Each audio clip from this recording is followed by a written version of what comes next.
it can give you a false sense of entitlement and a false sense of status in your job. Hey everyone, thanks for tuning in. I'm mad rusty.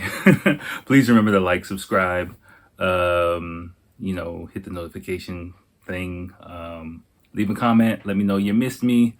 Let me know how you're dealing with this summertime stuff, or if it's summer wherever you are. Anyway, all right, let's just start the show. Yo, hey, what's going on? I think this is episode 175 of the podcast. I think, going to be a pretty good one. I went on a. I gotta sneeze. Do I have to? Yes, I did. Okay. This is a pretty good one. And I went on a pretty good rant, like revealing my philosophy, my way of thinking about being a teacher here in Japan, my history in detail as a teacher, and just some nuggets that I picked up along the way that work for me. Again, I'm not telling you this is not my how to be a teacher in Japan program or anything like that. I'm just sharing stream of consciousness, my thoughts, my experiences, good, bad, middle, whatever.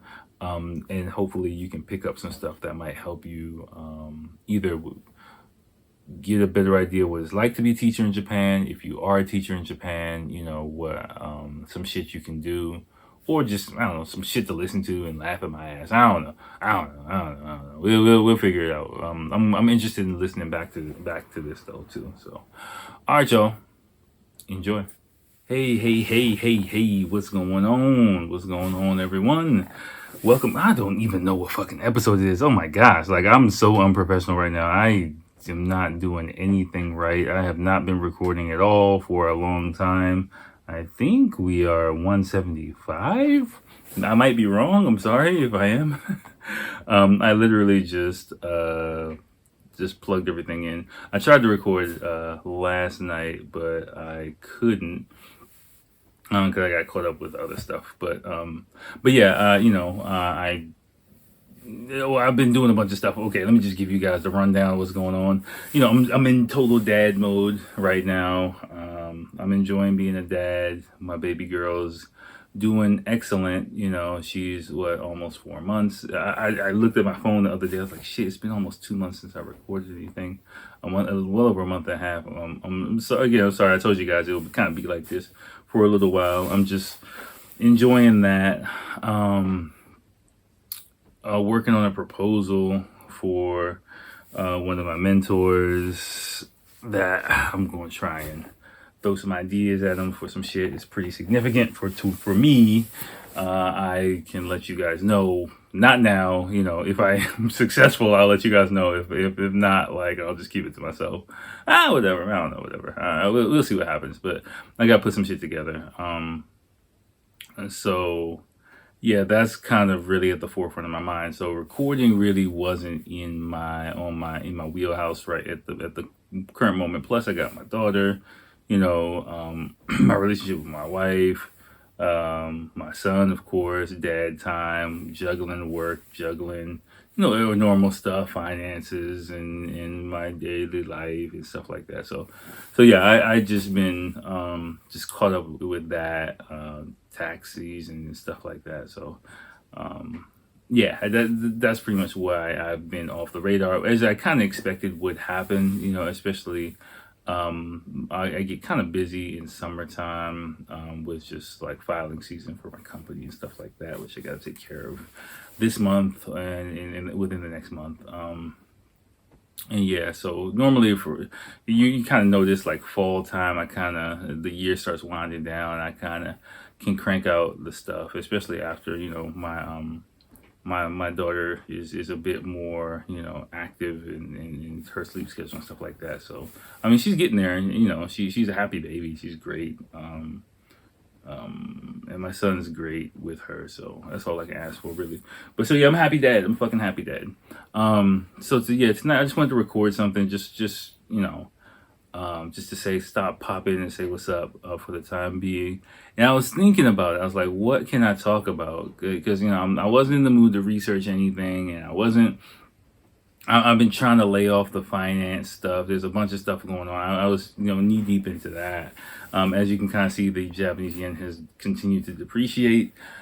I'm not gonna bore you guys with all that jazz, but yeah, it's been kind of crazy. Things have kind of settled down for these past few weeks or this past week or so, but I'm still got one eye open looking at everything that's going on, but I'm trying to step away from the news a little bit, just because like you watching that shit all the time, it rot your fucking brain. But rot your brain. Okay. Anyway. So I was thinking, and I'm gonna share some stuff. I'm gonna open up some intimate details because I don't have any links. I don't have anything. I just push and play, and I was setting up. And I was thinking, what the fuck can I talk about with you guys that will actually be beneficial? I kind of told you guys several times, like I want to make sure that whenever I push play or push record on this thing, I'm giving something. If it's even if it's some bullshit, I want to give something that's beneficial, either entertainment or education wise, and ideally both. And so that's what I'm gonna do. I told you guys I wasn't gonna talk about this in the past if you're a long time listener, but I'm gonna do it. I'm gonna give you guys my philosophy on teaching English tonight. I'm gonna give up the game. They say the game is to be sold, not told, but I'm gonna tell it. The only thing I'm selling it for is a fucking like. All right, wherever you are, a like or a comment, if it's beneficial. But no. I mean, I'm not like a pimp, No, I'm not even gonna joke around like that. But whatever. Yeah. So that's what I want to do. I'll just want to spend some time and go over my personal philosophy of teaching English here in Japan.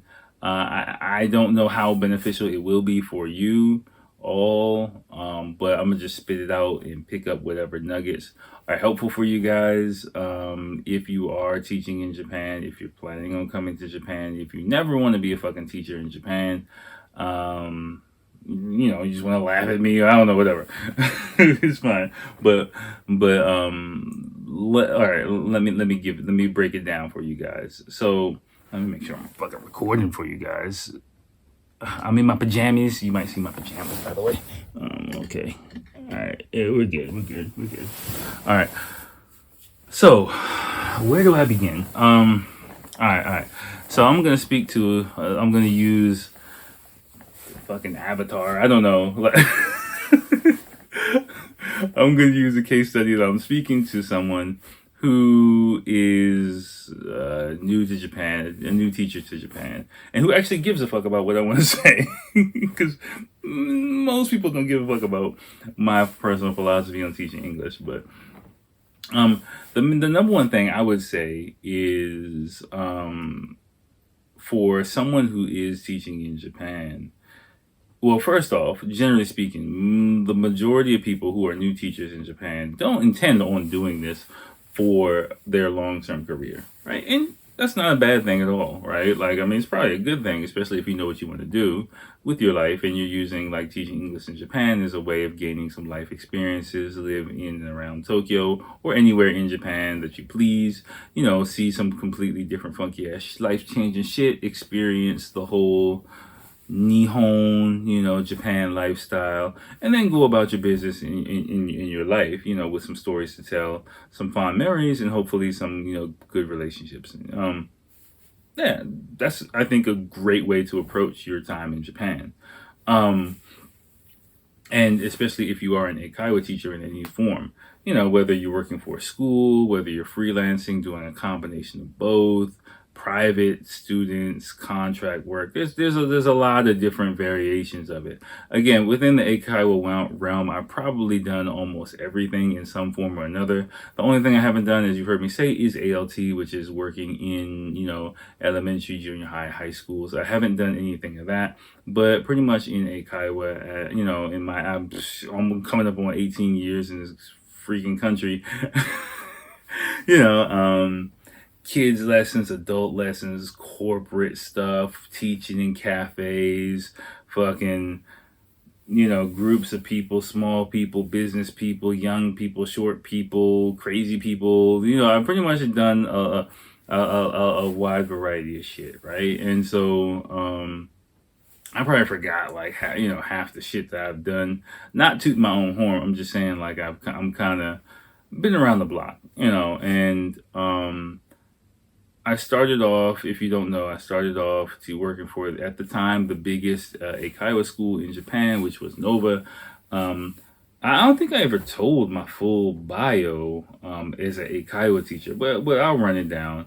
So, yeah, so I did that for, how long was that? About 3 years, I think. Yeah, I was a teacher for several years, and then I decided to be a school manager. It sounds a lot more glamorous than it is, um, but it was called an ISL at the time, and so then I was an ISL for about a year and a half, I think. Then my company went bankrupt. It was like a huge scandal. I've talked about it here in the past and on another person's platform as well. So after that happened, I accumulated some private lessons during the time, but during the bankruptcy, I basically had that. I had a support network which kind of helped me, and some savings to kind of help me during that time. Then the company reopened. I really wasn't happy with the situation at all. That was the first time in my life I was like at a moral dilemma, like, the fuck should I do? And after, I think, like about a half a year, I think 2008, I want to say, after I got engaged, I believe, I, I quit. I got like, some people were leaving Japan. They offered me a contract job, which was a sizable chunk of income. It was a pay cut at the time, but I was like, fuck it. It was enough to live off of, so I took it. And that began a period where I freelanced. That was like about 2008 to, yeah, 2012, I believe, 12, 13ish. So about, like, yeah, 2013. Yeah, so about 5 years I was basically freelancing for 5 years at that point, full time, like, literally, most, like, at the peak. I mean, I was making pretty good money, but I was in my mid to late 20s when I started. To my mid 20s, I believe, when I started, to like late 20s, around 30. And in your mid 20s, like, riding around on my bicycle, running around on the train all day around Tokyo, literally like 28 days, 29 days of the week. But I mean, I was making cash, envelopes, whoop, whoop, whoop. But, I had pretty good cash flow, low expenses. I didn't have any kids at the time. I was married in a relationship, so I was saving money. I was investing, doing stuff like that. And yeah, but it just took a fucking toll on my body. Like I could not do that now at 40 years old. And I lost a shitload of weight after a few years. People were like, "Are you okay?" Like, because like, riding around the summer heat in Tokyo, like pedaling back and forth, is not cool. And one thing I learned, like, I heard people say it, like, in your 20s, you really focus on your physical strength. Like, you have unlimited vitality, if you will. So, you rely on yourself, and from 30, you kind of start learning to not rely on other, but work with other people. It's like you realize, like, oh shit, I can't do everything by myself. So you have to start working with other people, finding other avenues. And so when I hit my 30s, I kind of had a crisis moment, a few years. Of course, I was still studying Japanese, hoping to get out of teaching at that point in time. But I hit like a crisis point where like, I was trying to get out. You've heard me talk about this before, I believe. And I went through a dark time because, like, I was just like, trying to get out of teaching, but my heart wasn't actually in that. I was looking for like a safe place where I could get a safe career and start a family and stuff like that. But that's not me. And it took me some time to realize that.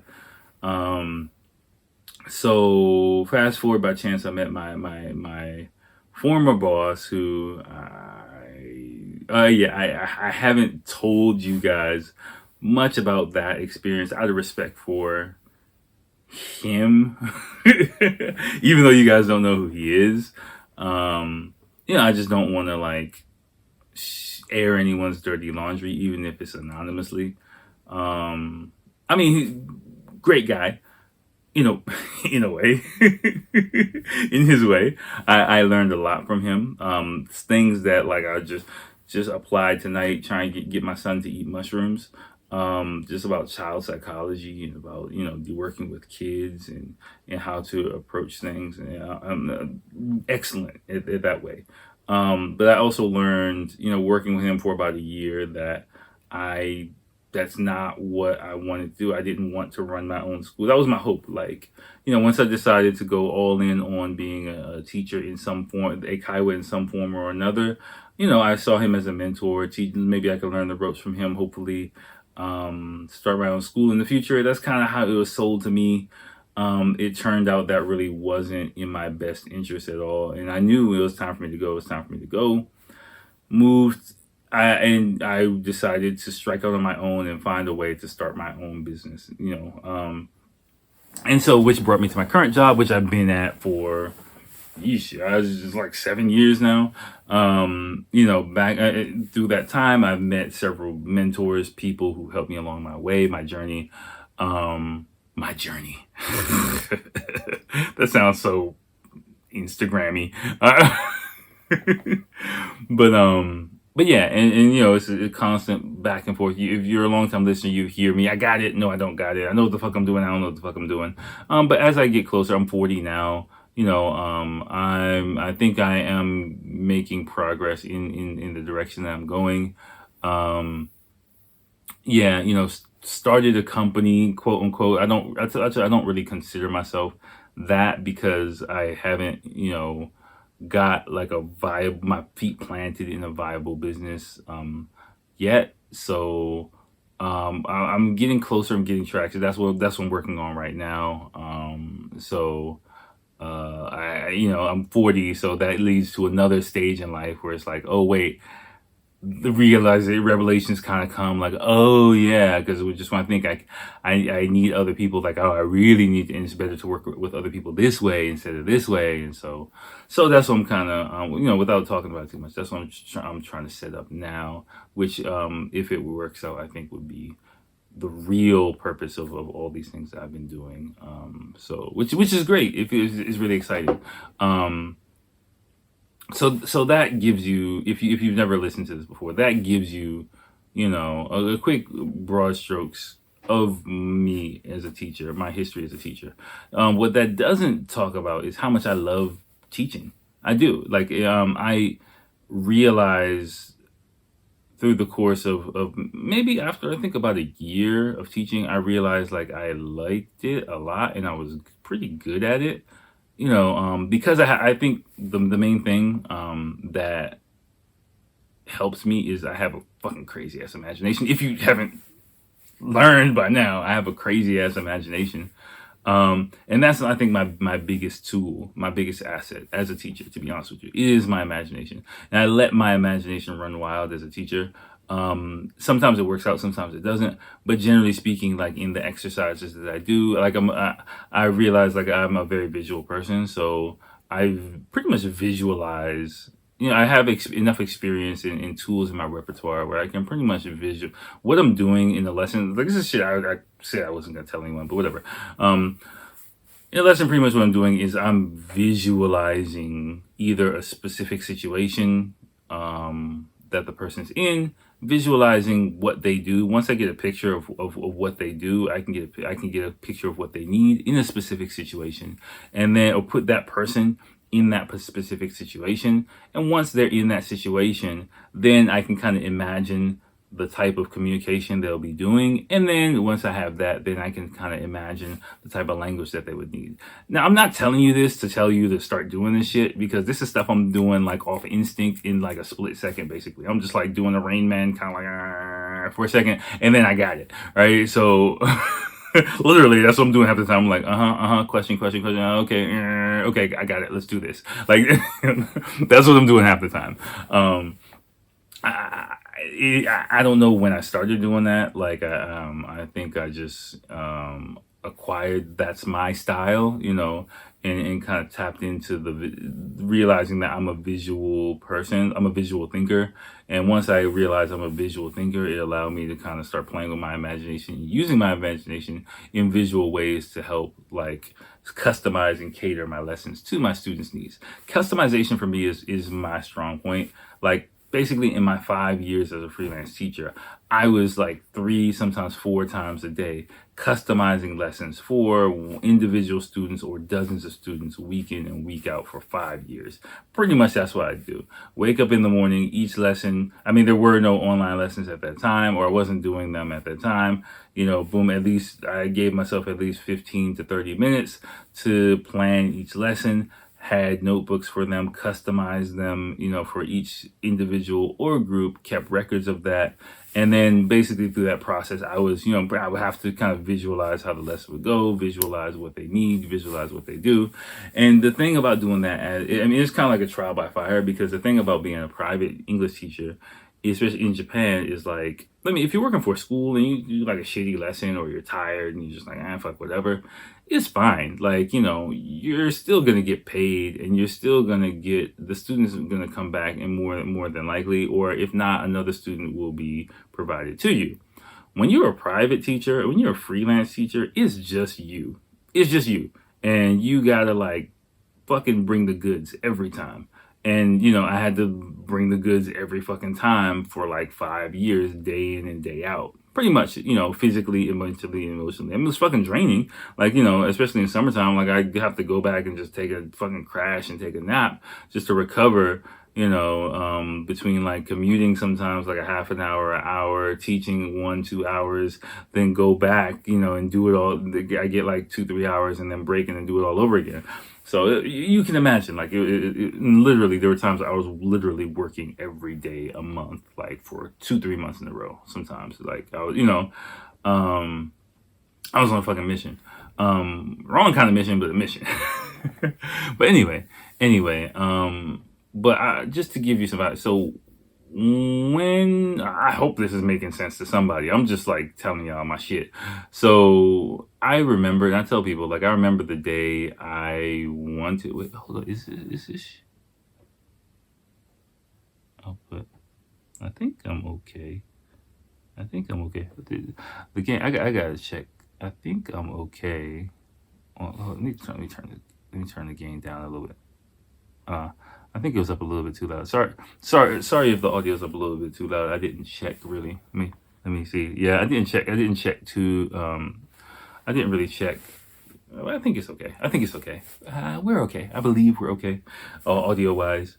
Did I just turn? Okay, all right, let me just fuck with that a little bit. Fuck with that knob a little bit. Because I'm watching the GarageBand thing go up and whatever. It's fine.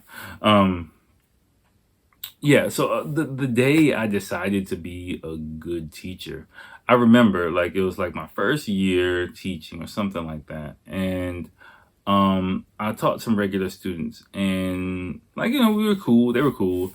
And at the time I'm like 23, I'm just here hanging out, drinking, partying and shit, like, working just to pay the bills and live in Japan, get a visa, whatever.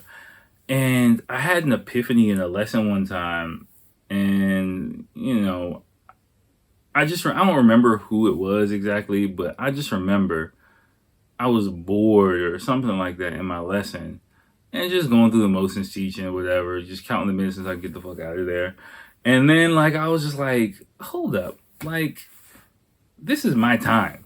And like, it was a 40-minute lesson, and I can't get out of this 40 minutes, basically. Like, I'm stuck here with this person for 40 minutes. And it sucks if I'm having a crappy ass time for 40 minutes and this person is whatever, fuck that person. I mean, that's how I was thinking at the time. Like, not literally like fuck them, but I was like, fuck them. This is about me.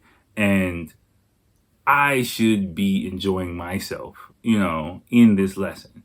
And it makes no sense for me to be sitting there bored, moping, like internally rolling my eyes, counting the minutes until I can get the fuck out of here, when I just got to do it all over again. Nothing else will make the time pass. There's nothing I can do to speed up the clock. So I might as well enjoy this, and I might as well put my effort into it to make the student get something out of it. Not for them, for me, so that I can feel like I did something with my time. And that, I'm not recommending you think this. You can say, man, fuck it, whatever. I just want to hang out. Like I said, this is something that happened to me.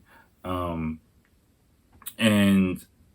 once I did that, I actually started caring about my lessons. It sounds kind of weird, but, and once I started caring about my lessons, I actually started putting energy and thought into trying to come up with ways to make them creative and ways to make them, more worthwhile for my students.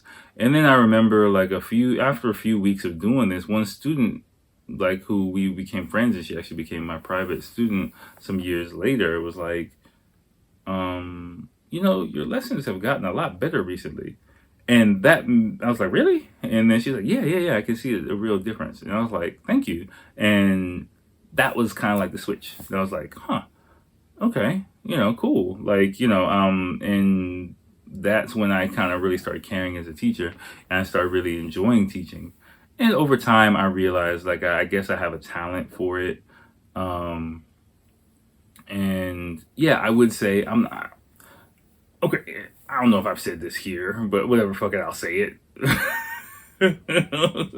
Okay, whatever, I'll spill the beans, whatever. In my mind, I don't think I'm the best teacher in Japan, but I don't know who is the best teacher in Japan. In my mind, I'm the best teacher in Japan. Okay, I'm just fucking. It might sound arrogant, it might sound cocky, but this is how I think about it that way. Not in and I'll also, what's the word? Pair this statement with another seemingly contrary statement. I also understand that my job is completely replaceable, and I'm completely humble by my job. I understand that I am very replaceable, and I also understand that I'm what's the word? I have no ego about my job, if that makes sense, about my skills and my talents. Because anytime a student wants, they can change, they can leave, they can stop, their preferences can change. It's their decision, right? It's kind of how I approach it. So yeah, in my mind, I'm the best, but not for the reasons you might think. I don't think I'm the best for I'm the shit kind of reason, because that's ego, first off, and I think in this job, in this industry, some people do have ego about their status as a teacher, and I did in the beginning too, having people, and I understand it. It can be a very, it's an illusion, because I used to say, oh, I'm an English sensei, I'm a sensei, everyone calls it Akil sensei, you're sensei, and people are like, oh, and the way Japan is, and the way communication in Japan is set up, people pat you on the back a lot, even for when you don't deserve it, and it's many times not genuine, or even if it is genuine, it's for shit that doesn't mean anything, in the long run. If just keeping it real with you, this is how I'm gonna get my take on it. So it can give you a false sense of entitlement and a false sense of status in your job, without realizing that you are extremely replaceable in your job.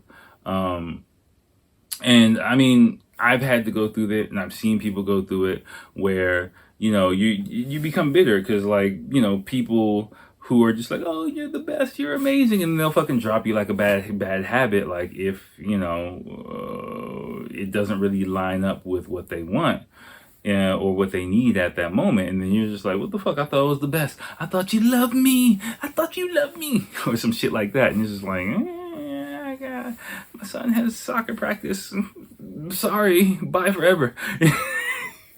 you know, that's just the way it is. And that's why I mean, me freelancing for those years, I had to show and prove every day, and there was no turn one to my left nose. It was just me, and I had to deliver. And that's what I mean. I also came into Japan like apparently my Nova school was when I came. Oh, okay, all right, now we're gonna go deep. So when I first started, my school apparently was like the number one selling school in Japan for Nova, which was the number one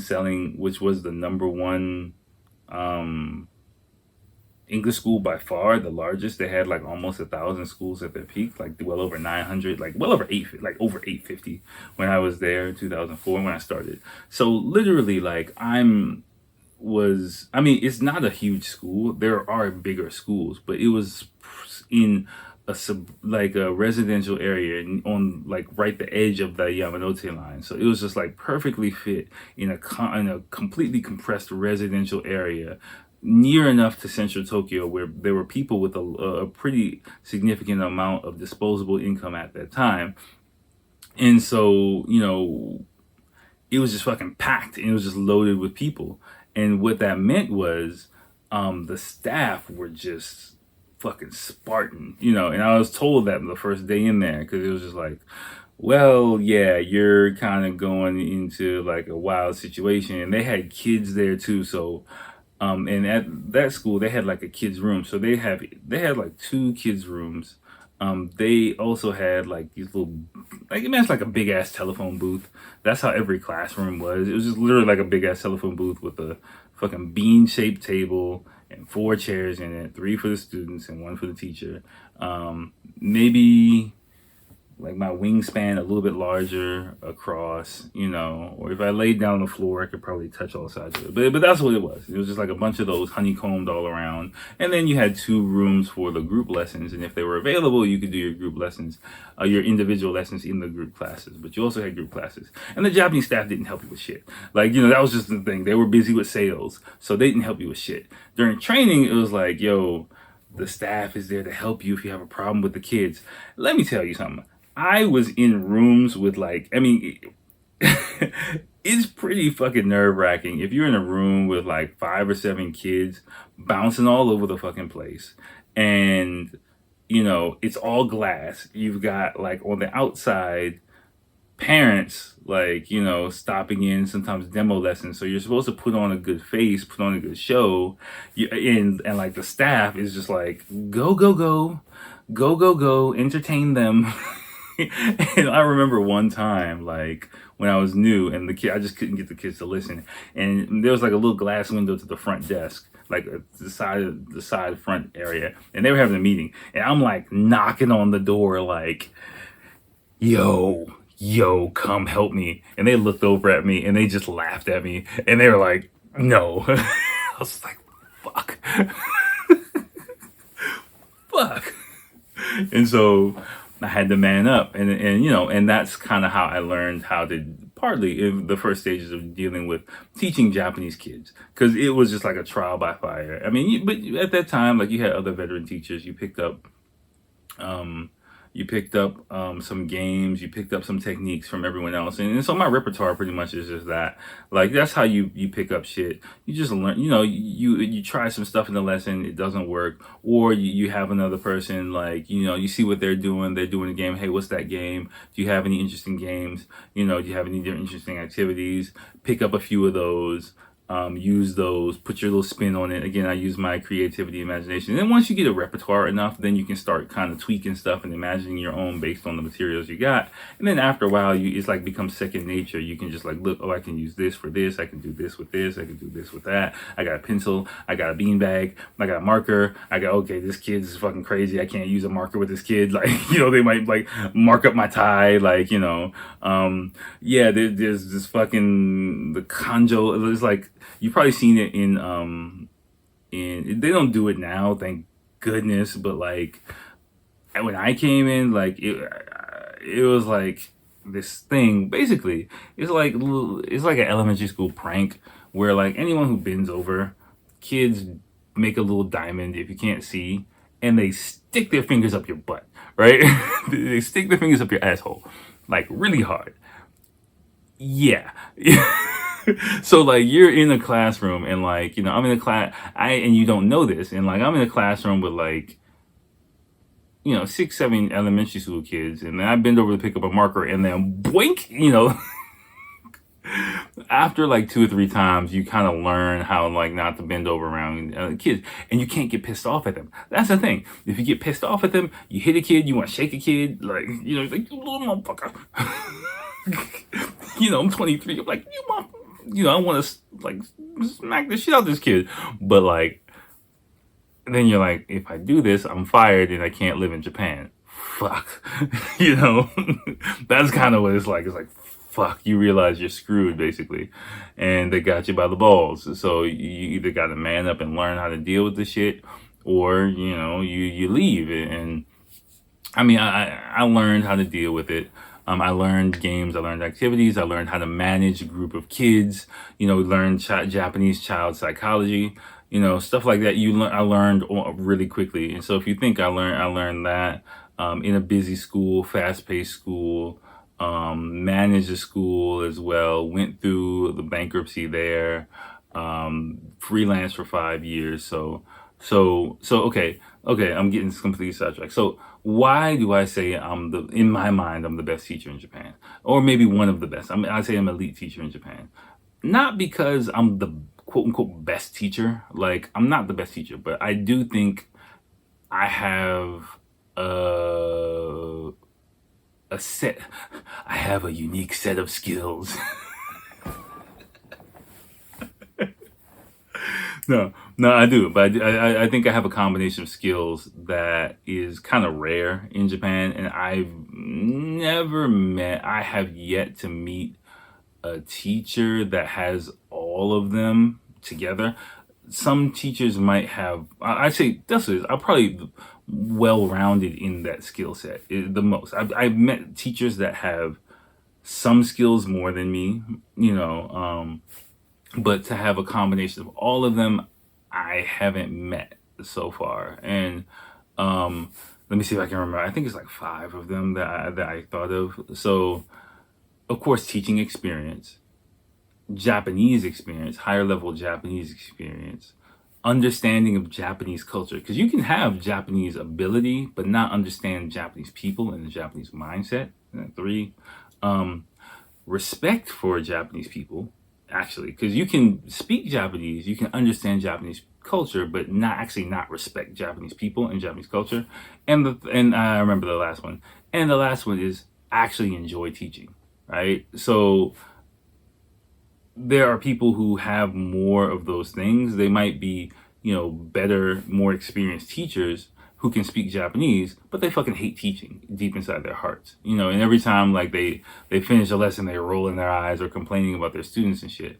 Or, people who might, what the fuck did I just say? People who understand Japanese culture, but they might not be able to speak Japanese, or people who have experience, who understand Japanese culture but can't speak Japanese and don't like their job, like shit, or what was the second one? Experience. Fuck, I forgot. You heard the fuck I said. Okay. I always forget them shits. But it's not an official list, but in my mind, like when I kind of evaluate myself, like in my strong points as a teacher, I think I listed 5. Those are the 5 that I go to, which I think puts me in a very short list, or somewhere in Japan. I'm sure there's other teachers, maybe someone else like that, but I haven't met anyone so far who has like, pretty high scores on all of those things. So, and plus, I'm kind of like pretty much, I have like I have a odd sense of interests, a wide variety of interests. So like I can pretty much connect with a wide variety of people. Like, I can talk about like fucking Pokemon, video games. I can also talk about fucking drinking and partying, and I can also talk about the economy and business, and with someone too. So, and I'm equally interested in all of those things. So I'm a weird mishmash of a lot of different stuff, which allows me to teach a lot of different people. I can have like a fun, stupid conversation with the fucking 6-year-old kid, and I can also talk with like a 65-year-old president of a company about like Japanese economic history. So like that, and equally respect both of them, and I think that's kind of what makes me a valuable, but again, not valuable meaning in the ego kind of way, asset to a Kaiwa school as an employee, because also I like what I'm doing. I'm professional. I have experience. So I'm gonna show up. I'm gonna be on time. You can throw any combination of people at me. I'll be fine. I can teach anywhere from 1 to probably 18 to 20 people.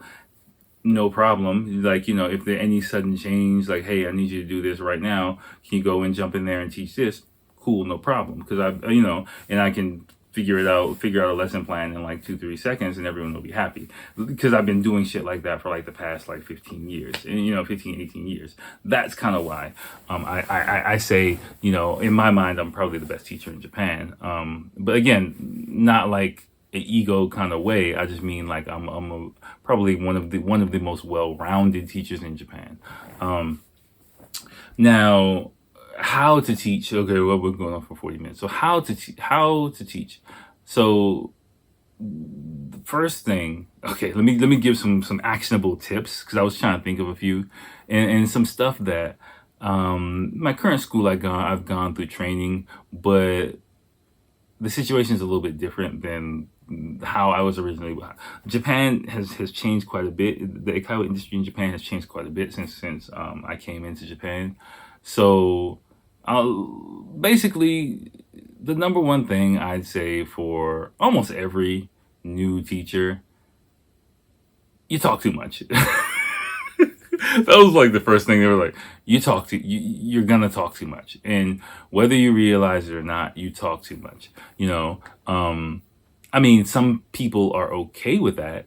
Some people like that. Some people think they like that, and some people don't like that, but just don't say anything because you're the sensei, you're the teacher, out of respect for your position.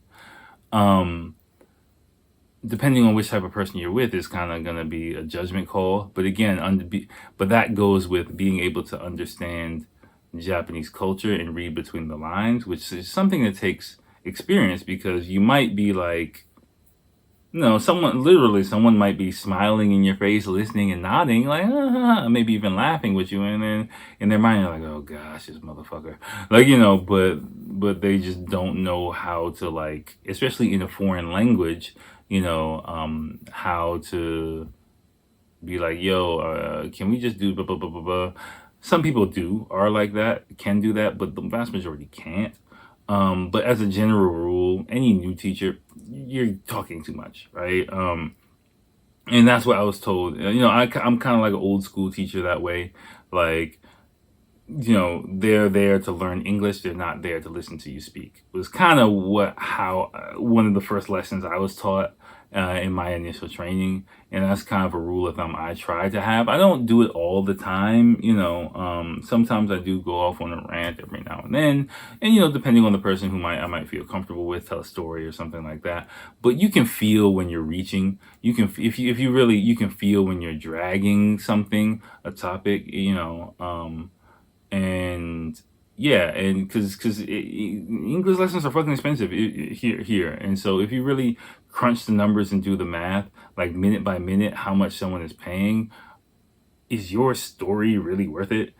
You know what I'm saying? Like, is kind of how I do it, right? I'm not saying like this is how everyone else should do it, but this is how I think about it. Is what I'm saying really worth it? If not, like, I mean, as a break between topics, as like a refresher, as something to, every now and then share something about yourself, depending, it's fine, right? I mean, as a private lesson, you have more time, generally speaking, an hour, sometimes an hour and a half, 2 hours, depending on the person, depending on the setup. Cool. But I mean, and even, okay, another thing, most of the time, students don't know what they want. actually is kind of my philosophy. Because some people might be like, well, I'm okay with just listening to you talk, right? And I just want to listen. I just want to practice my listening. So go ahead and talk to me. And that's what they might say, but they don't really know what they want. And you're the professional in that situation. So your job is to create an atmosphere that gets them to reach their goals. And because that's what will happen sometimes. Like I've been in that situation too. Like a student will be like, I just want A. That's all. I know what I want. I want A. And they'll do A for like a few months, and they'll be like, then they'll realize like, no, I don't want A at all. I want B. And then you're like, what you said you want? I'm doing what you told. Or they might just like, flame out or something like that because it's not what they really actually want. And so being able to kind of understand and perceive and hear, and for me, again, this is where my visualization comes in, with how I use it. To one, because to be honest with you, especially nowadays, once I've kind of locked in on this in the past, like, I'd say 5 years, most of the time, like if someone tells me like, okay, why are you studying English? And they tell me the reason, and then I have to ask them like about 3 or 4 questions to find the real reason, right? Like 80% of the time, the reason that people tell you why they're studying is not the real reason why. And you have to kind of dig for their real pain point to find out what made them actually want to start paying money out of their pockets to speak English, and then, service that need is kind of how I try to do things. Again, it's something that takes cultural understanding, time, because you can't just be like, yo, tell me, like how we do in the West. Because remember, a lot of times people don't know. And reading being able to read body language, nonverbal cues, there's a lot of shit that goes with it.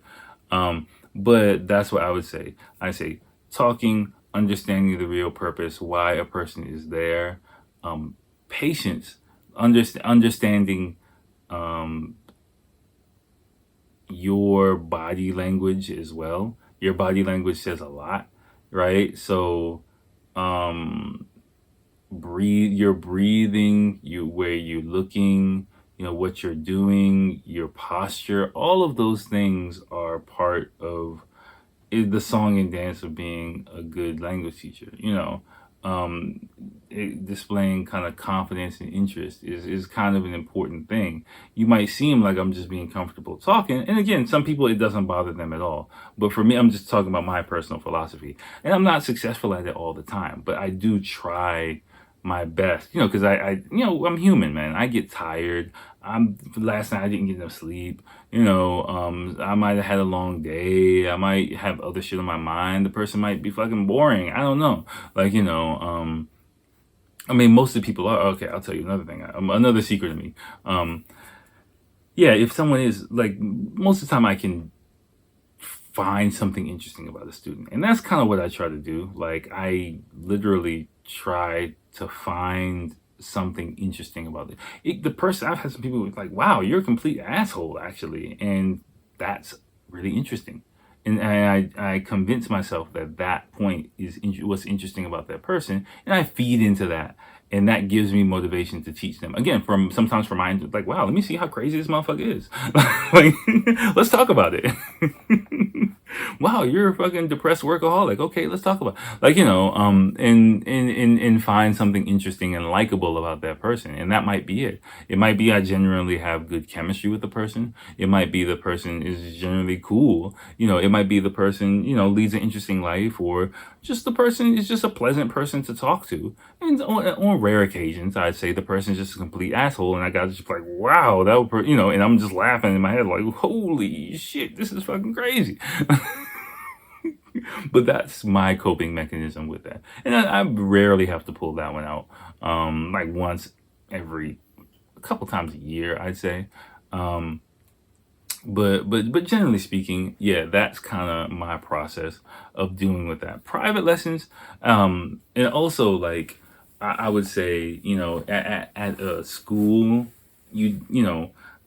one thing I had to learn over time is that teaching English here, I use it as a networking tool, right? I didn't realize how powerful it was until until I met a person who had a huge impact on my life.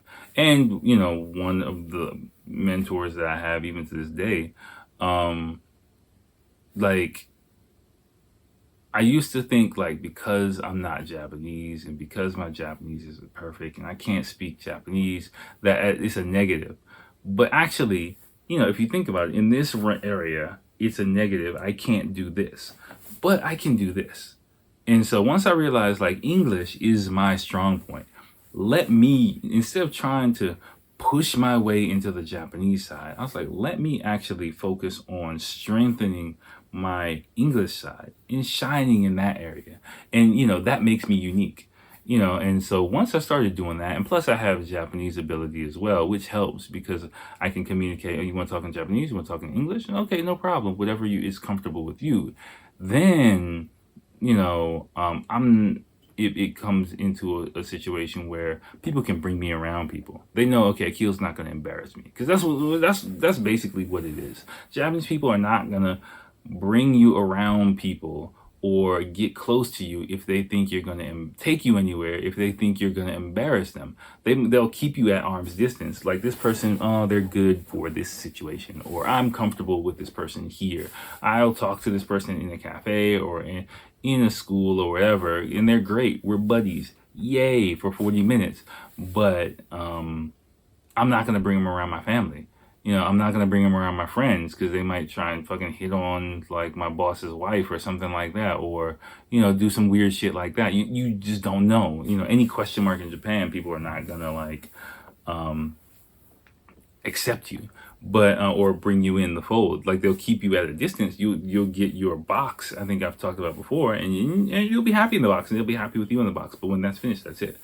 And so, and again, networking here, that box gets bigger. You get a different type of box, but I understand that this is my role and this is with my relationship in this person. And sometimes it's been a painful process understanding that even though I'm friends with this person, I can't exist in their larger point. Cause in the West, it's like, we're friends with dogs, but here it's like, yo, this is my foreign friend, and I can introduce you to my colleagues or my staff in some situations. Like, I'm the president of the company, I can take you to a company event, but I can't give you a job, because that's, and so understanding that is fine, because then, okay, I can network with people without being needy and asking, and wanting something from them, because Japanese people can also feel that as well. I went through that phase, but I'm not in that phase anymore. And so now I'm at the phase where, okay, how can these relationships, I leverage those into things that I want, and not in a negative way at all. And I'm not like, let me use all these Japanese people to get my shit. No, it's like, okay, and I've done this and I do this. Like, my English ability, my English ability and my teaching ability is something of value that I have to many Japanese people. So people that I have a connection with, people that I'm cool with, how can I, in as many ways possible, give that to them freely? This is my personality. Every person's different. I met people who are completely different who think I'm a fucking idiot. Like, but okay, hey, let's just hang out and talk. Or, hey, I'll teach your kid. Or, not for free, but for at your convenience. Or I'll go out of my way in some situations. I've done it, travel across town just to maintain the relationship with a person, and no expectation of anything in return for like a year, 2 years, maybe 3 years, and just to strengthen our relationship, to show the person that I have some integrity, 1, 2, that I value my relationship with that person, and 3, that I'm a reliable person. And like right now, the proposal that I'm working on is with someone who I've been doing some of those type of activities for, so that when I ask, I can ask freely without being at any disadvantage, and helping me prepare some of this shit.